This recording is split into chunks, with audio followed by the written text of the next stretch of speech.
জনাব তারেক রহমানের পক্ষ থেকে আমি এসেছি শহীদ পরিবার এবং আহত পরিবারকে মাঝে ঈদের উপহার সেটা বিতরণ করতে এবং আপনাদের সাথে মত বিনিময় করতে।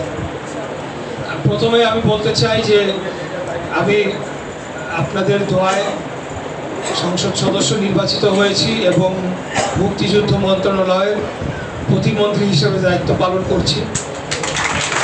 এই মুক্তিযুদ্ধ মন্ত্রণালয়ের অধীনে জুলাই অভ্যুত্থান অধিদপ্তর নামে একটি অধিদপ্তর করা হচ্ছে। আপনারা বসেন না প্লিজ, এখানে কথা বলেন না।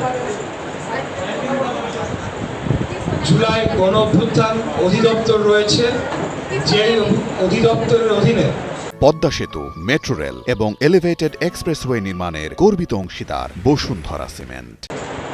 বিগত আন্দোলনে যারা শহীদ হয়েছেন তাদের গ্যাজেটভুক্ত করা, তাদের পরিবারদেরকে ক্ষতিপূরণ দেওয়া এবং ভাতা প্রদান করা, যারা আহত হয়েছেন, যারা চিকিৎসা প্রয়োজন তাদের চিকিৎসার ব্যবস্থা করা ইত্যাদি কাজগুলা এই মন্ত্রণালয়ের অধীনেই, আমার অফিসের অধীনেই হয়ে থাকে। তাই আমি শুরুতেই বলেছি যে কেউ যদি এখনো গ্যাজেটভুক্ত না হয়ে থাকে বা শহীদ হয়েছেন এরকম যদি তথ্য আপনাদের কাছে থেকে থাকে, আপনারা দ্রুত তাদেরকে যোগাযোগ করতে বলবেন।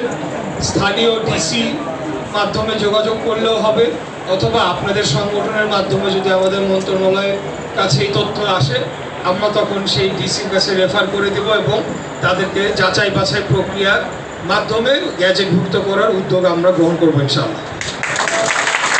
প্রিয় উপস্থিতিবৃন্দ, আপনাদের সাথে আসলে বারে বারে আমি আসি এই কারণেই যে আপনারা মেহনতি মানুষ, আপনারা খেটে খাওয়া মানুষ, আপনারা অত্যন্ত অক্লান্ত পরিশ্রম করে আপনাদের পরিবার পরিচালনা করেন এবং এই কারণে আপনাদের প্রতি আমার একটা আলাদা একটা মায়া মমতা এবং আপনাদের প্রতি একটা দরদ আমার সবসময় আলাদাভাবে কাজ করে। আমাদের দল বাংলাদেশ জাতীয়তাবাদী দল বিএনপি সবসময় মেহনতি মানুষের পক্ষে ছিল, শ্রমজীবী মানুষের পক্ষে ছিল এবং আমাদের নেতা দেশনায়ক প্রধানমন্ত্রী, মাননীয় প্রধানমন্ত্রী জনাব তারেক রহমান, ওনার বাবার যে দেখানো পথ, সেই দেখানো পথ ধরেই এবং পরবর্তীতে আমাদের মরহুমা নেত্রী বেগম খালেদা জিয়া, উনি দীর্ঘদিন আমাদের এই আন্দোলন সংগ্রামকে নেতৃত্ব দিয়েছেন। বাংলাদেশের জনগণের ভোটের অধিকার, কথা বলার অধিকার, গণতান্ত্রিক অধিকার এবং বাংলাদেশ রাষ্ট্রের স্বাধীনতা, সার্বভৌমত্ব এগুলোকে রক্ষা করার জন্যে আমরা দীর্ঘদিন যাবৎ আন্দোলন সংগ্রাম লড়াই করে গিয়েছি। আমরা যেন আমাদের এই আদর্শ থেকে বিচ্যুত না হই। বাংলাদেশের জনগণ আমাদের প্রতি যে আশা রেখেছে, যে প্রত্যাশা জনগণের রয়েছে, সেই প্রত্যাশা যাতে আমরা সামনের দিনে পূরণ করতে পারি। বাংলাদেশের ধনী এবং গরিবের মাঝে পার্থক্য কমিয়ে আমরা যাতে দারিদ্র্যের হার কমিয়ে আনতে পারি এবং দারিদ্র শূন্য আমরা বাংলাদেশ যাতে আগামী দিনে করতে পারি, সেটার জন্য আমরা এখনই একটা ভিত্তি রচনা করতে চাই, যাতে আগামী দিনে আমাদের দেশে দারিদ্র সীমার নিচে কেউ বসবাস না করে, কোনো পরিবার বসবাস না করে, কাউকে যাতে অনাহারে কাউকে যাতে না থাকতে হয়, কারোর যাতে চিকিৎসার প্রয়োজন কিন্তু অর্থের অভাবে চিকিৎসা করাতে পারছি না, সেরকম বাংলাদেশ যাতে আমাদের না থাকে, কারো যাতে বাসস্থানের না থাকার ফলে রাস্তাঘাটে তাদেরকে ঘুমিয়ে না থাকতে হয়, এরকম একটা বাংলাদেশ আমরা আগামী দিনে গড়ে তুলতে চাই।